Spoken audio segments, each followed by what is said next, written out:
5B-তে আছে do as directed.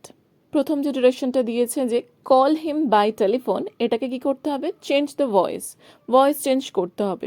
আমাদের বুঝতে হবে সেন্টেন্সটা অ্যাক্টিভে আছে না প্যাসিভে আছে। বাই দেখে আমাদের কনফিউজড হলে হবে না যে এটা প্যাসিভে আছে কিনা। অ্যাকচুয়ালি মেন এইটুকুনি আমাদের করতে হবে প্যাসিভ, অ্যাক্টিভ থেকে প্যাসিভ এইটুকুনি করতে হবে। বাই টেলিফোন, এটা তো একটা মাধ্যম, টেলিফোনের মাধ্যমে তাকে ডাকতে বলা হচ্ছে।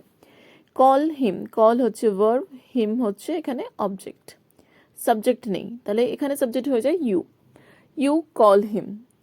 এখানে ভার্ব আর অবজেক্ট রয়েছে। আমরা জানি যে সেন্টেন্সগুলো ভার্ব দিয়ে শুরু হচ্ছে সেগুলো হয়ে যায় ইম্পারেটিভ সেন্টেন্স।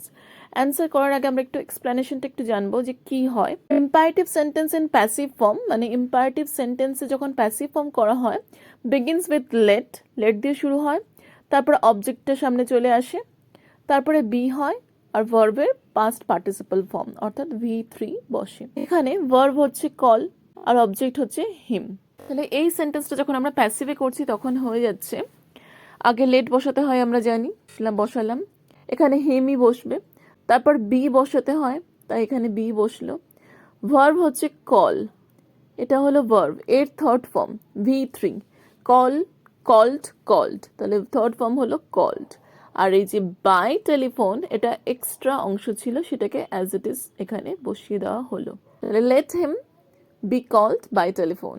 এবার একটা কথা এখানে বলি, এটা অ্যাকচুয়ালি জেনুইন প্রসেস, বাট আর একটা ভাবেও করা যায়, সেটা আমি বলছি। যেমন you call him by telephone, এটা একটা অর্ডার দেওয়া হচ্ছে, তাহলে সেম এইটাকে লিখে দেব, তার আগে আমাদের কি বসাতে হবে?